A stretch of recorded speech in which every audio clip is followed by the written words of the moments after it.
오늘도 야단만개를 찾아주신 분들께 감사드립니다. 구독과 좋아요, 알림 설정 꾹 부탁드려요. 그럼 재미난 야담을 이제부터 시작하겠습니다. 옛날 조선시대 전라도 담양에는 돈이 아주 많은 과부마님이 살았습니다. 이 마님은 친정에서 받은 재산을 융통하여 엄청난 부를 쌓았지요. 거기다 용모까지 뛰어나니 담양 땅 양반 자제들이 죄다 눈독을 들일 정도였답니다.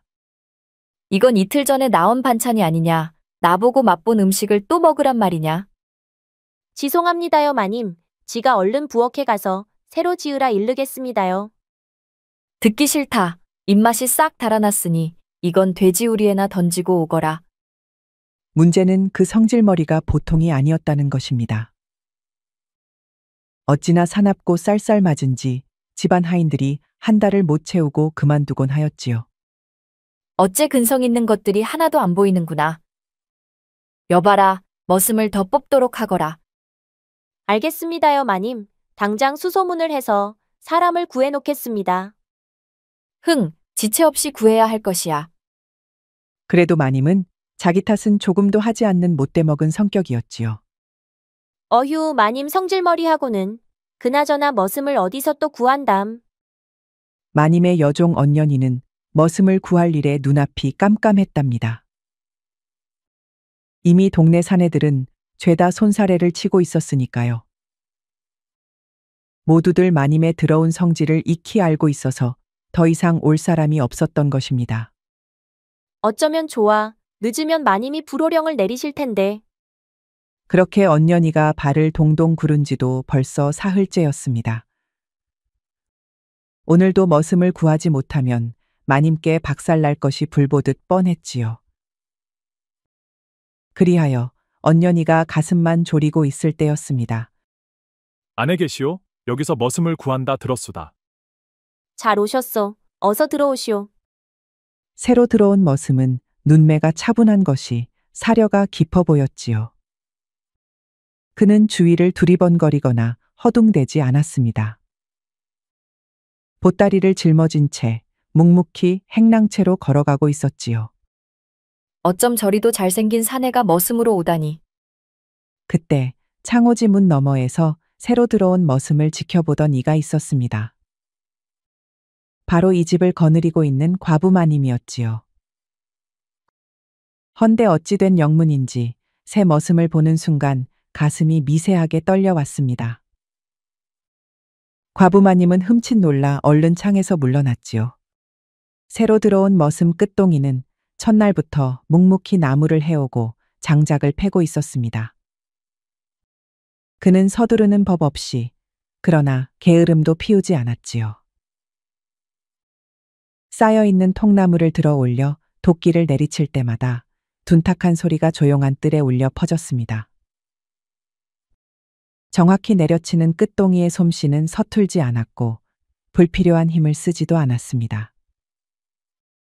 그렇게 깔끔하게 쪼개진 장작들이 차곡차곡 쌓여갔습니다. 그 모습을 지켜보는 이가 있었습니다.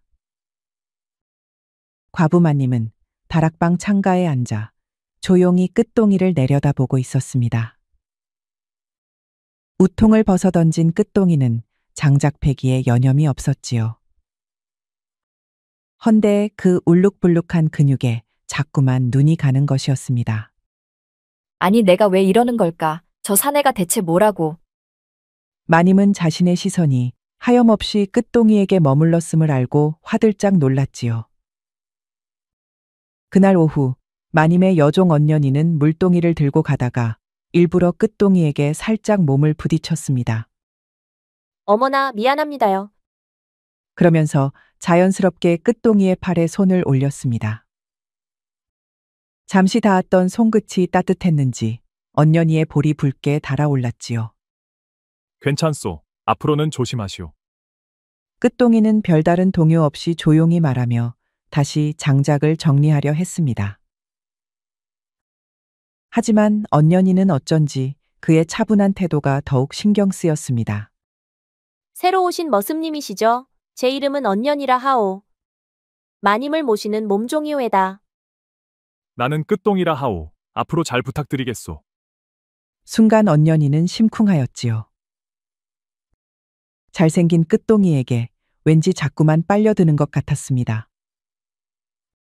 그날 오후 담양의 어느 저택에서는 음모가 진행되고 있었습니다. 과부 마님의 욕심쟁이 백부와 향리 강도석이 비밀리에 자리를 함께한 것이지요. 이들은 마님의 재산을 빼앗을 궁리를 하고 있었습니다. 강향리, 요즘 조카의 동향은 어떠하던가? 슬슬 재혼할 생각이 보이던가? 대감마님, 여전히 재가를 완강히 거부하고 계십니다. 흥, 그 큰 재산을 혼자 쥐고 있을 생각이군. 마님께서 친정에서 물려받은 재산까지 합하면 그 규모가 실로 어마어마하지 않겠습니까? 백부는 짐짓 심각한 얼굴을 하며 천천히 차를 들었습니다. 내 조카라 해도 한낱 여인이 홀로 재산을 움켜쥐고 있는 것은 옳지 않은 일이네. 마님께서 재가를 하신다면 그 명분으로 친정에서 받은 재산을 도로 걷어들일 수도 있지요. 내 말이 그 말이네. 강도석은 차를 홀짝이며 은근한 미소를 지었습니다. 이 모든 이야기는 결국 과부마님의 재산을 나눠 갖기 위한 것이었지요. 그래, 나도 조카가 언제까지고 과부로 사는 것이 좋다고는 생각지 않는다네. 그러나 워낙 완고한 아이이니 쉽사리 설득될 리가 없지.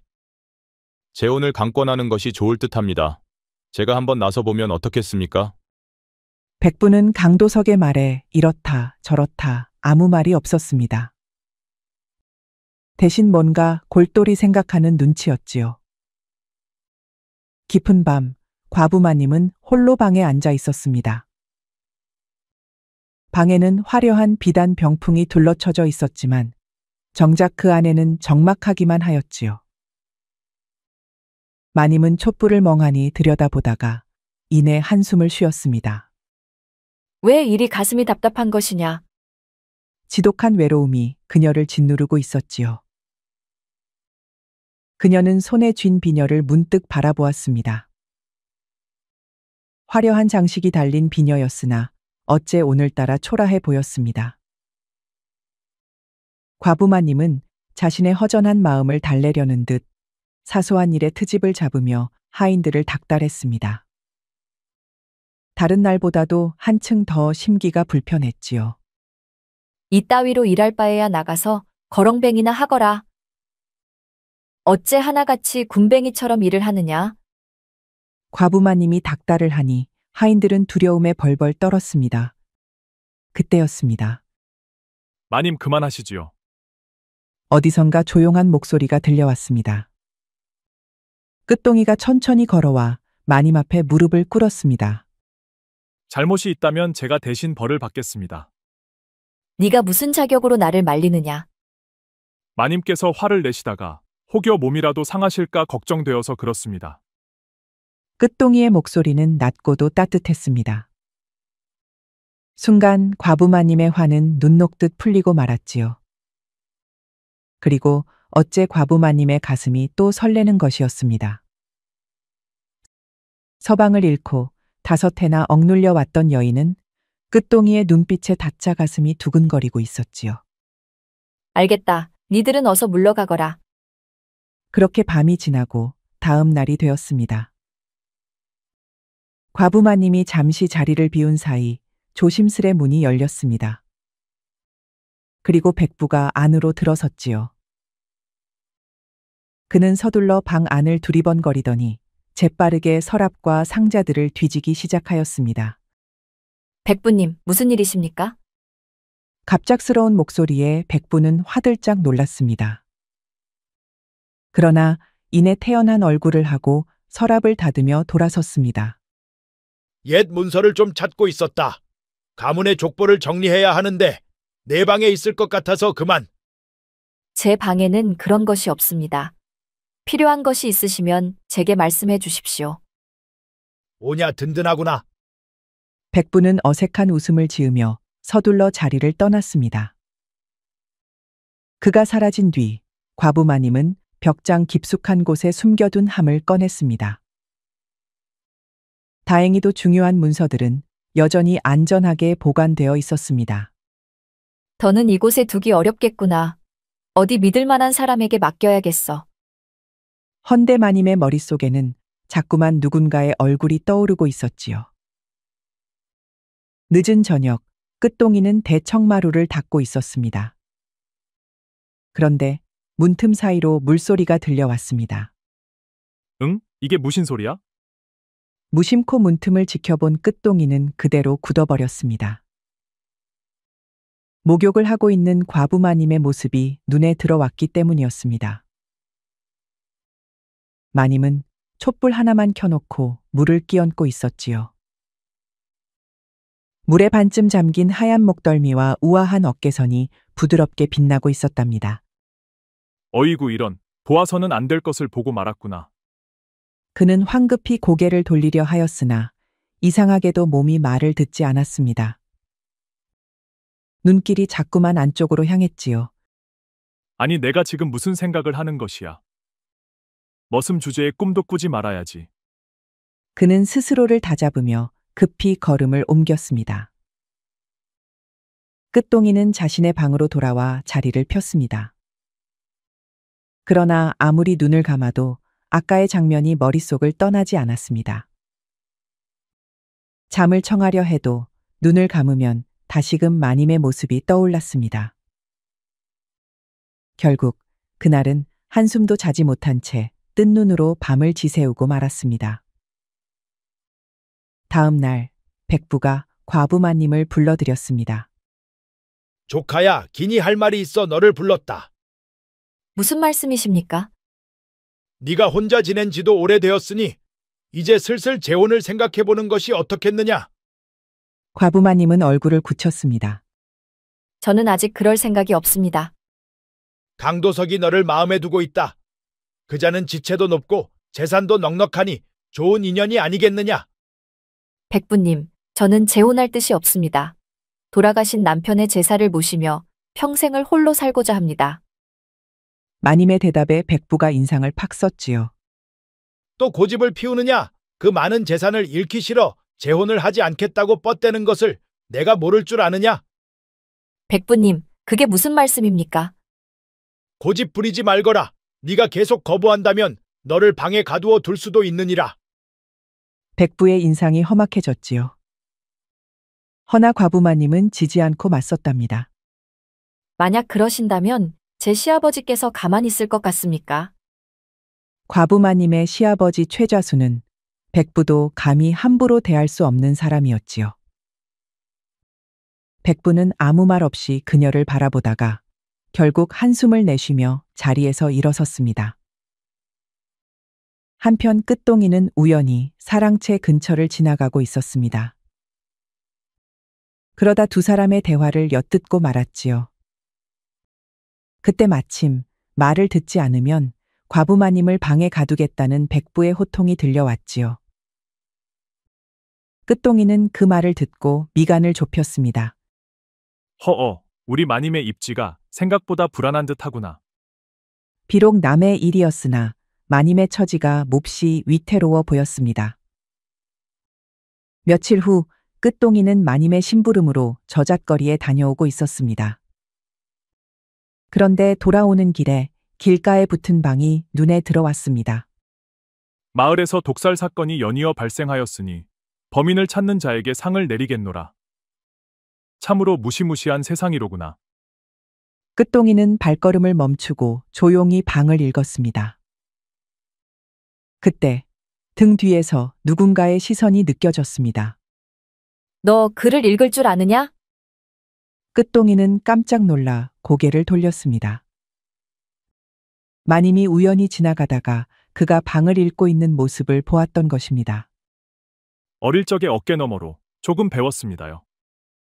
그러하냐, 너는 다른 머슴들과 다르게 학식이 깊구나. 마님은 자신도 모르게 끝동이를 새롭게 바라보고 있었습니다.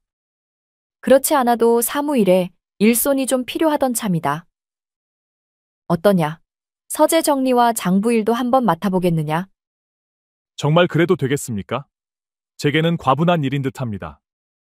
괜찮다. 네 총명함을 믿기에 그리 말하는 것이다. 마님은 생각지도 않았던 말들이 계속 튀어나오고 있었습니다. 그것은 어쩌면 끝동이를 가까이 두고 싶었기 때문이 아니었겠습니까? 한편 마님의 몸종 언년이도 마침 저잣거리에 나와 있었지요. 그런데 그녀는 뜻밖의 장면을 목격하고 말았습니다.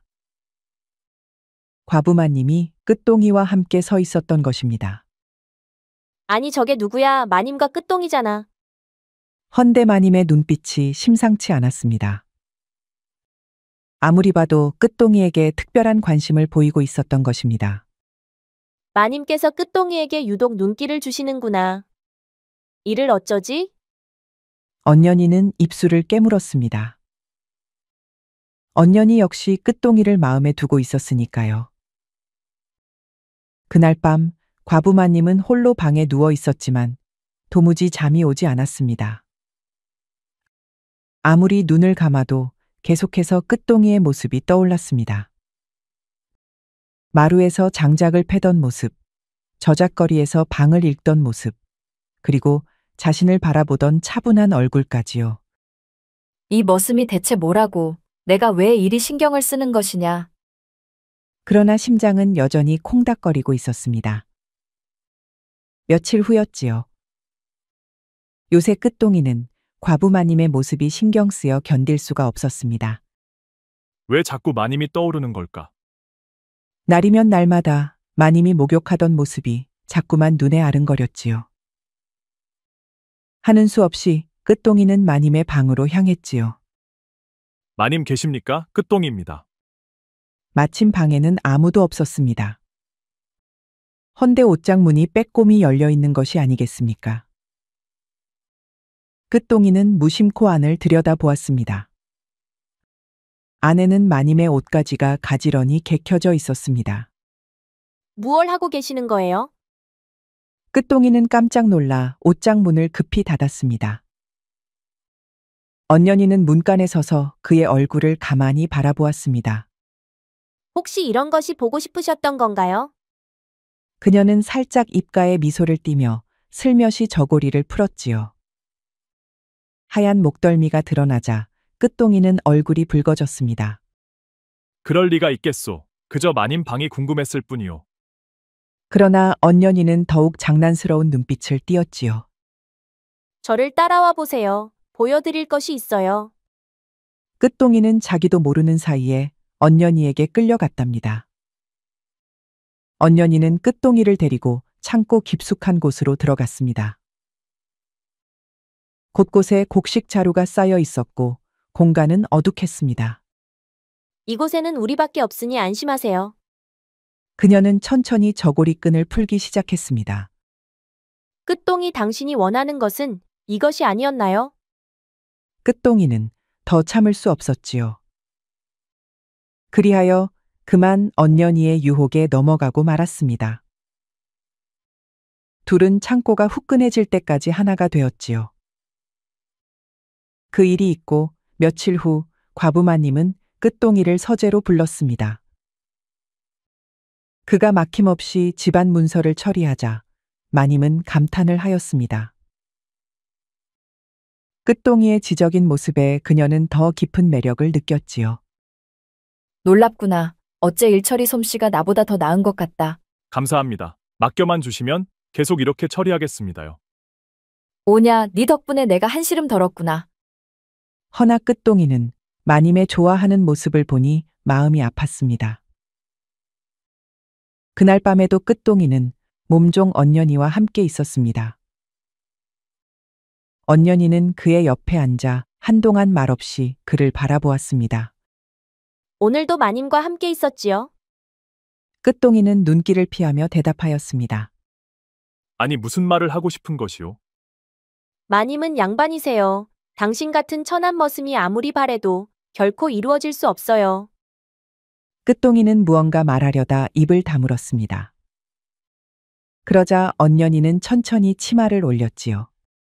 당신을 진짜 원하는 것이 누구인지 보셔요. 작은 호롱불 아래에서 그녀의 새빨간 입술이 반짝였습니다. 언년이는 곧 끝동이의 품을 파고들었지요. 그렇게 또 한 번 창호지 너머의 밤은 깊어져 갔습니다. 마님은 요새 끝동이가 신경이 쓰여서 견딜 수가 없었습니다. 낮에도 밤에도 심지어 잠자리에 들 때에도 끝동이만 생각났지요. 답답하기가 짝이 없구나. 속 시원히 말할 수도 없고. 허나 양반 체면에 먼저 끝동이에게 다가갈 수는 없었지요. 고민하던 마님은 일단 끝동이와 함께할 시간을 늘리기로 마음먹었습니다. 마님 부르셨습니까? 끝동아, 이제부터 네가 집안 장부도 관리해 보거라. 아니 마님, 그런 중요한 일을 어찌 감히 제게 맡기십니까? 과분합니다. 내 능력을 믿기에 그러는 것이다. 알겠습니다요, 마님. 최선을 다해 보겠습니다. 그러던 어느 날이었습니다. 마님의 든든한 뒷배가 되어주던 시아버지가 갑자기 쓰러지고 말았지요. 아버님, 어디가 편찮으십니까? 과부마님은 시아버지의 방으로 달려가 상태를 살펴보았습니다. 마음이 몹시 불안해져 즉시 의원을 불렀습니다. 잠시 후 의원이 도착하여 진맥을 짚었습니다. 이상하군요. 저작거리에 돌고 있는 병과 증상이 비슷합니다. 과부마님은 가슴이 철렁 내려앉았습니다. 끝동아, 부르셨습니까, 마님? 잠시 들어오너라. 과부마님은 시아버지의 병환과 강도석의 농간을 끝동이에게 털어놓았습니다. 이 어려운 시기에 내가 의지할 사람은 너뿐이구나. 마님을 위해서라면 무엇이든 하겠습니다. 과부마님은 남편의 죽음과 강도석의 연관성도 밝혔습니다. 내 남편은 그와 거래하다가 죽었어. 단순한 사고가 아니야. 증거가 있으십니까? 없어. 하지만 느낌이 그렇다. 알겠습니다. 그렇다면 제가 강도석을 한번 살펴보도록 하지요. 그래 주겠느냐? 정말로 고맙다. 며칠 후 끝동이는 강도석을 미행하였습니다. 그는 주막에서 강도석과 부하들의 대화를 엿들었지요. 최자수 그자가 오래 버티지 못할 것이다. 그가 죽으면 며느리는 보호받지 못할 테니 그때가 기회다. 재산이 상당하다고 들었습니다. 그래, 일만 잘 처리하면 그게 다 우리 차지나 다름없다. 그 계집의 백부까지 우리 편이니 모든 일이 누워서 떡 먹기다 이 말이야. 백부가 연관되어 있다는 말에 끝동이는 기겁을 하였지요. 끝동이는 조용히 빠져나가려 했으나 그만 부하들에게 발각되었습니다. 거기 누구냐? 니놈 엿듣고 있었구나. 끝동이는 달아났지만 좁은 골목에서 포위당하고 말았습니다. 몸싸움 끝에 간신히 빠져나왔으나 어깨에 깊은 상처를 입고 말았지요. 간신히 몸을 피한 끝동이는 곧장 과부마님을 찾아갔습니다. 마님 긴히 드릴 말씀이 있습니다. 아니, 이게 무슨 일이냐? 너 크게 다쳤구나. 과부마님은 그의 어깨에 난 깊은 상처를 보고 놀랐습니다. 그러나 끝동이는 상처보다 먼저 전할 말이 있었습니다. 강도석과 백부가 결탁하여 시아버님의 목숨을 노리고 있습니다. 그리고 마님의 재산까지 빼앗으려 하고 있습니다. 지금 뭐라 하였느냐? 과부마님은 믿기가 어려웠지요. 아무리 조카의 재산이 탐나기로써니 그런 일까지 저지르다니요. 허나 끝동이의 단호한 눈빛을 보고 모든 것이 사실임을 직감하였습니다. 백부라는 사람이 어쩜 이럴 수가 있느냐? 과부마님은 충격의 말을 잃었지요. 허나 지금은 끝동이의 상처가 먼저였습니다. 일단 옷부터 벗거라. 얼른 치료해야겠다. 끝동이는 천천히 저고리를 벗었습니다. 탄탄한 상체가 드러나자 과부마님은 잠시 시선을 돌렸다가 다시 상처로 눈길을 돌렸습니다. 상처가 깊구나. 그녀는 약초를 갈아 상처에 발라주었습니다. 섬세한 손길이 그의 맨살에 닿을 때마다 두 사람의 숨결이 미묘하게 흔들렸습니다. 아프니? 괜찮습니다, 마님. 그들은 눈이 마주쳤습니다. 방 안의 공기가 무겁게 내려앉았고 시간마저 멈춘 듯 했습니다. 과부마님의 손이 끝동이의 가슴에 머물렀습니다. 끝동이는 참았던 감정을 더 이상 억누를 수 없었습니다. 마님, 이리 가까이 오시지요. 안 된다. 우린 이래선 안 돼. 그러나 과부 마님의 말은 끝동이의 입술에 막혀 끊어지고 말았습니다. 달빛이 스며드는 방 안에서 그들은 서로에게 서서히 스며들기 시작했습니다. 두 사람은 더 이상 서로를 향한 감정을 숨기지 못하였습니다. 그리하여 둘은 상처의 아픔도 잊은 채 뜨겁게 밤을 보냈지요. 첫 밀회를 나눈 후 끝동이는 틈만 나면 과부마님을 찾았지요. 둘은 다음 날도 그리고 또 그 다음 날도 서재에서 몰래 만났습니다. 서재에서 눈길이 오갔고 손끝이 스칠 때마다 감정은 더욱 짙어져 갔습니다. 그러나 둘만의 시간이 길어질수록 그 관계를 의심하는 이가 있었습니다. 한편 그런 두 사람의 관계를 탐탁치 않게 여기는 이가 있었지요. 바로 고참 머슴 봉대였습니다.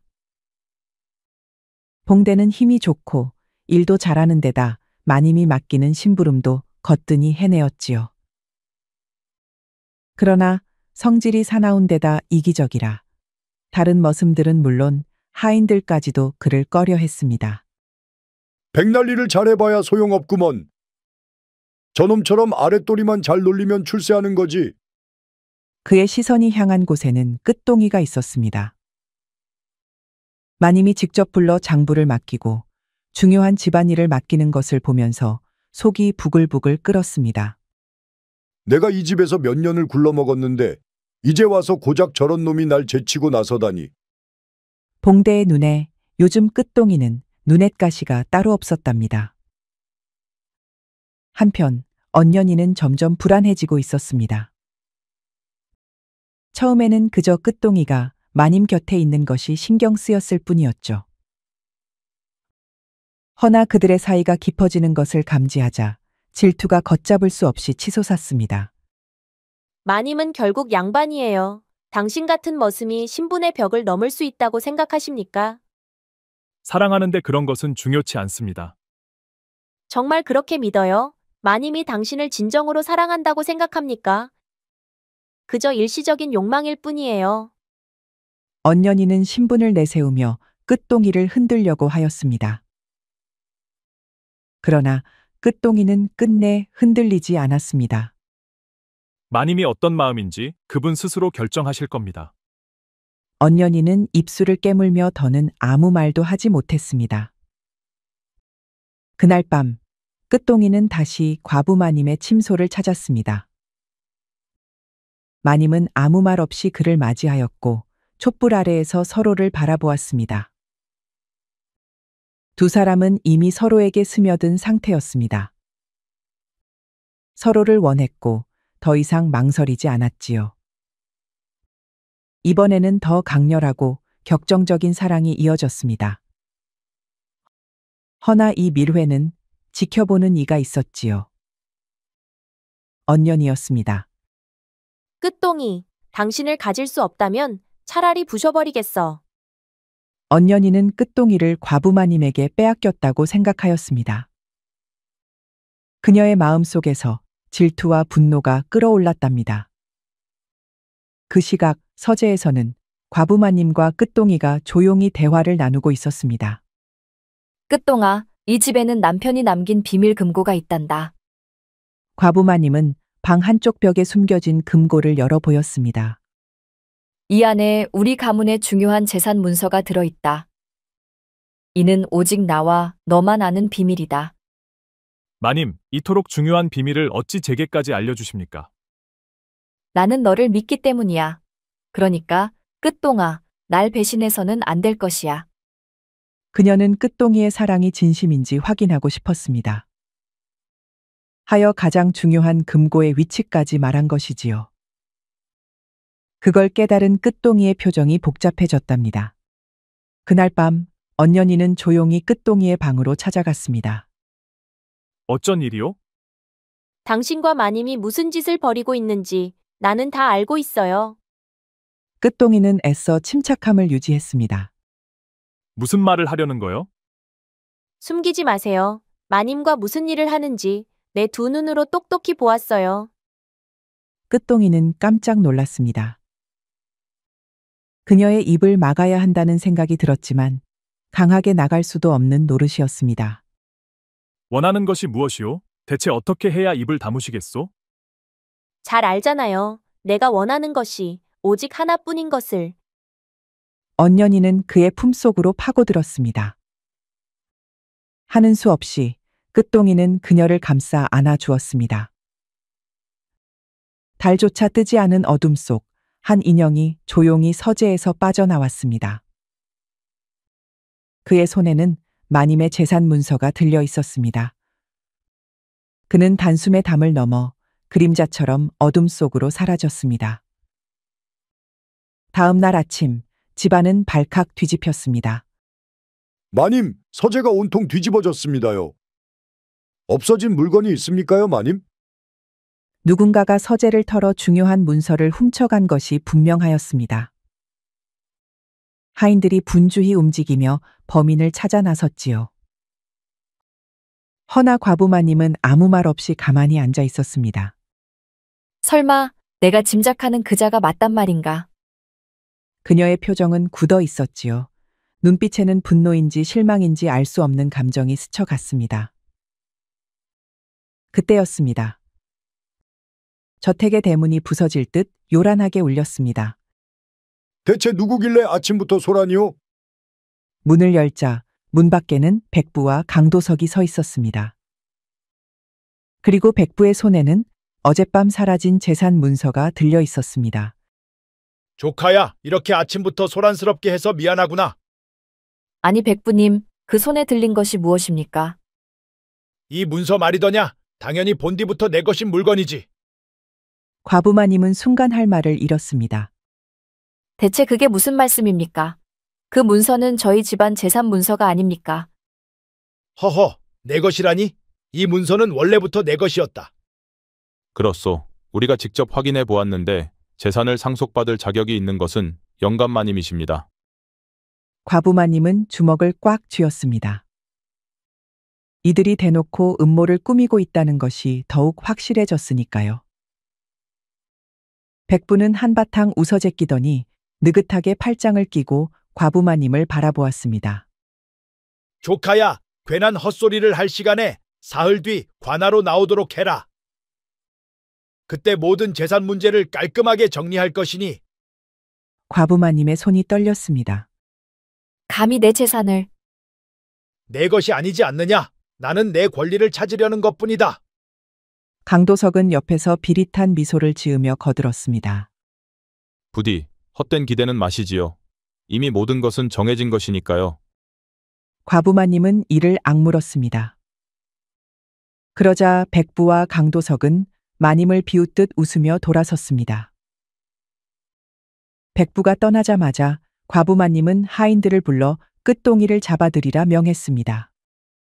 이거 놓으시오. 대체 왜 이러는 게요? 이놈 끝동이, 마님께서 널 데려오라 하셨다. 몇몇 하인이 달려가 끝동이를 붙잡고 끌고 왔습니다. 끝동이는 몸을 빼려 하지 않았습니다. 다만 조용히 마님을 바라보았지요. 과부마님은 끝동이를 앞에 세우고 이를 악물었습니다. 내가 너를 믿고 집안의 중요한 일을 맡겼다. 심지어 가장 중요한 재산 문서의 위치까지 알려주었건만 감히 나를 배신하다니. 끝동이는 눈을 크게 떴습니다. 마님, 저는 결코 그런 짓을 하지 않았습니다. 니놈이 끝내 바른 말을 하지 않는구나. 과부마님은 이를 갈며 하인들을 호령했습니다. 끝동이를 멍석말이 하라는 명령이었지요. 허허, 오늘 신나게 한번 해보겠군. 봉대는 평소 끝동이를 탐탁지 않게 여겼지요. 끝동이가 멍석에 말리니 봉대가 제일 신나게 몽둥이질을 했답니다. 그렇게 끝동이는 복날 개 맞듯이 얻어터졌지요. 마님, 저는 억울합니다. 저는 절대 문서를 훔치지 않았습니다. 과부마님은 끝동이의 말을 들으며 한순간 흔들렸습니다. 하지만 분노가 앞섰습니다. 더 이상 듣고 싶지 않다. 마님은 차갑게 돌아서더니 마지막 명령을 내렸습니다. 이놈을 저택에서 쫓아내라. 다시는 발을 들이지 못하게 하라. 하인들이 끝동이를 질질 끌고 가 문 밖으로 내던졌습니다. 며칠 후 과부 마님과 백부는 나란히 관아로 향했습니다. 끝동이 그 미운 것을 믿지만 않았어도 마님은 후회 막급이었습니다. 끝동이가 재산 문서를 백부에게 넘겼다고 굳게 믿고 있었지요. 하여 마님은 배신감과 분노의 얼굴이 말이 아니었답니다. 한편 백부는 반대로 입이 귀에 걸려 있었습니다. 이제야 내 것이 돌아오는구나. 조카야, 너무 낙심 말거라. 원래 있던 자리에 돌아가는 것일 뿐이니.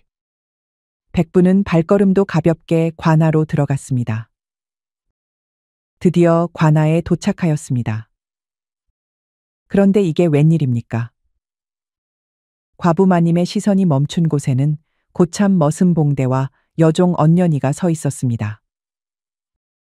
그들은 다름 아닌 백부의 곁으로 가는 것이었지요. 어째서 너희들이 거기 있는 것이냐? 그 순간 과부 마님은 모든 것을 깨달았습니다. 도대체 누가 문서를 훔쳤는지 모든 게 뚜렷해지는 순간이었지요. 내가 너희들에게 섭섭하게 한 적이 없건만 어찌 감히 나를 배신한 것이냐? 그러나 봉대는 오히려 비웃으며 어깨를 으쓱했습니다. 마님께서 나 대신 그놈을 택했지 않습니까? 그러니 자업자득이지요. 킬킬. 언년이는 끝동이가 쫓겨나던 날을 떠올리며 말없이 눈길을 돌렸습니다. 과부 마님은 치미는 분노의 손을 부들부들 떨었습니다. 마침내 사또가 자리를 잡고 앉자 송사가 시작되었습니다. 백부는 얼굴에 근심 한 점 없이 자신만만한 태도로 앞에 나섰습니다. 이 재산은 본디 내 것이니 당연히 내게로 돌아와야 마땅하외다. 그는 손에 들고 있던 재산 문서를 높이 들어 올렸습니다. 여기 문서를 보십시오. 호, 그 문서는 분명 진짜로고. 자, 저 자의 말에 반박할 말이 있는가? 허나 과부는 아무런 말도 하지 못했지요. 그 모습을 지켜본 백부는 입이 귀에 걸렸답니다. 과부 마님의 전 재산이 자기 손으로 들어오기 일보 직전이었으니까요. 그러나 바로 그때였습니다. 그 문서는 가짜다. 관아의 문이 활짝 열리더니 누군가가 우렁찬 목소리로 외친 것이었지요. 모두가 고개를 돌리자 끝동이가 씩씩한 걸음으로 관아로 들어섰습니다. 저것이 감히 어디서 나타난 것이냐? 사또, 저 무례한 것을 당장 잡아 족쳐 주십시오. 그러나 사또는 손을 들어 백부를 제지하였습니다. 허면 계속 말해보거라. 끝동이는 천천히 걸어 나오더니 품속에서 진짜 재산 문서를 꺼내 보였습니다.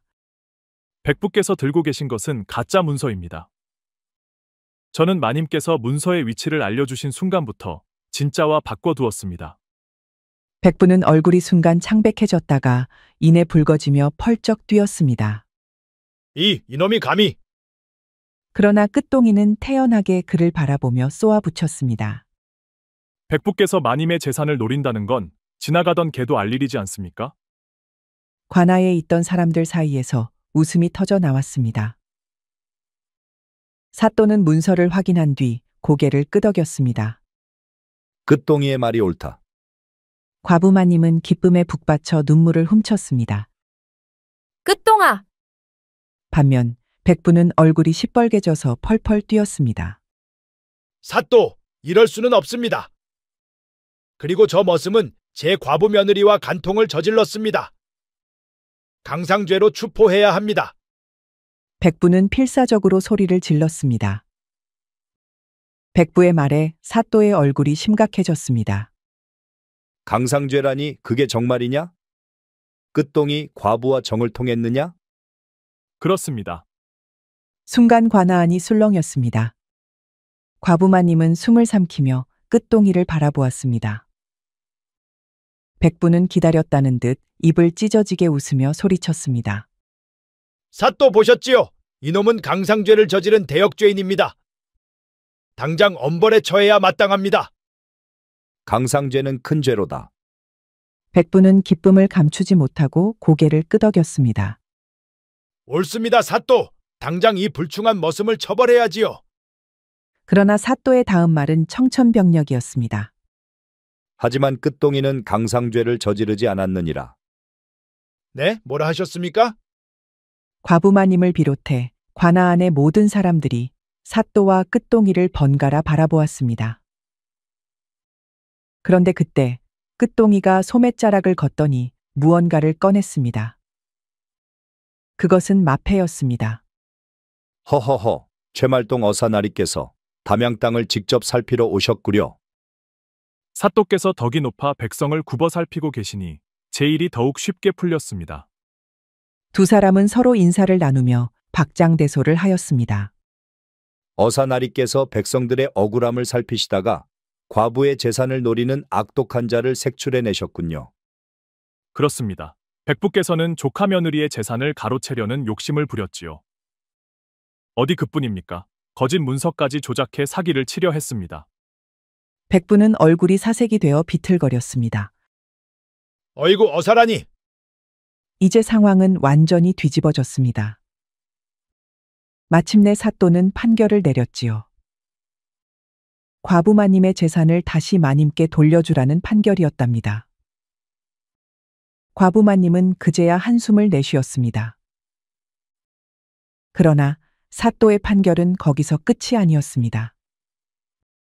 조카 며느리의 재산을 부당하게 갈취하려고 한 백부와 강도석을 옥에 가둔다는 것이었지요. 사또, 한 번만 용서해 주시오. 한 번만. 백부는 무릎을 꿇고 울부짖었습니다. 허나 사또는 냉정하게 손을 들어 명령을 내렸습니다. 그리고 주인을 배신한 두 하인은 신분을 떨어뜨려 관노로 삼는다. 봉대와 언년이는 순간 눈앞이 캄캄해졌습니다. 모든 것이 들통났다는 사실을 깨달은 두 사람은 그 자리에서 그대로 기절하고 말았습니다. 그러나 사또의 표정은 추상 같았습니다. 이 죄는 용서받을 수 없다. 판결을 즉시 집행하라. 포졸들이 나서서 백부와 봉대 그리고 언년이를 끌고 갔습니다. 모든 송사가 끝난 뒤 최말동 어사와 과부마님은 마님의 집으로 돌아왔습니다. 과부마님은 저택에 들어서자마자 바닥에 엎드렸습니다. 어사나리, 하늘 같은 나리를 멍석마리한 죄, 어찌 갚아야 합니까? 어사는 다정하게 마님을 일으켰습니다. 그 죄는 평생 나를 모시는 것으로 갚으시면 될 것이오. 과부마님은 눈이 동그래졌다가 이내 감동의 눈물을 흘렸습니다. 마님, 이제부터는 더 이상 아무도 마님을 속이려 하지 않을 것이니 안심하시오. 그러면서 어사는 통쾌하게 웃었지요. 과부마님은 눈물을 훔치며 고개를 끄덕였습니다. 드디어 마님의 길었던 겨울이 끝나고 있었지요. 얼마 후 꽃피는 봄이 왔습니다. 어사 최말동과 과부마님은 성대하게 혼례를 올렸지요. 신랑 신부 맞절. 그리고 마침내 방에는 두 사람만 남았습니다. 이리 오시오 부인. 지난번에는 그대가 날 반쯤 죽여놓았으니 이번에는 내 가만두지 않을 것이오. 이를 말입니까? 그 큰 몽둥이로 어서 인연의 버릇을 고쳐주시와요. 어사 끝동이, 아니 어사가 방망이를 휘두를 때마다 마님은 죽겠다고 자지러졌답니다. 처벌은 새벽이 되어서야 끝났지요. 그 후로 마님은 버릇을 고쳐서 절대로 주변 사람들과 하인들을 닥달하지 않았지요. 오히려 마음이 느긋하고 상냥해졌으니 주변에서도 어진 마님이라고 칭송을 받았다고 하네요. 서방님, 어서 오시지요. 오늘도 인연을 벌주시겠습니까? 허어, 이제는 상을 줘야 할 판이로고. 그렇게 두 사람은 100년을 해로하며 행복하게 살았다고 합니다. 우리 영상을 시청하신 모든 분들께 행복이 가득하길 기원하겠습니다. 구독과 좋아요, 알림 설정 부탁드려요. 이후에도 재미난 이야기가 많이 준비되어 있으니 다른 영상도 꼭 보러 와주세요.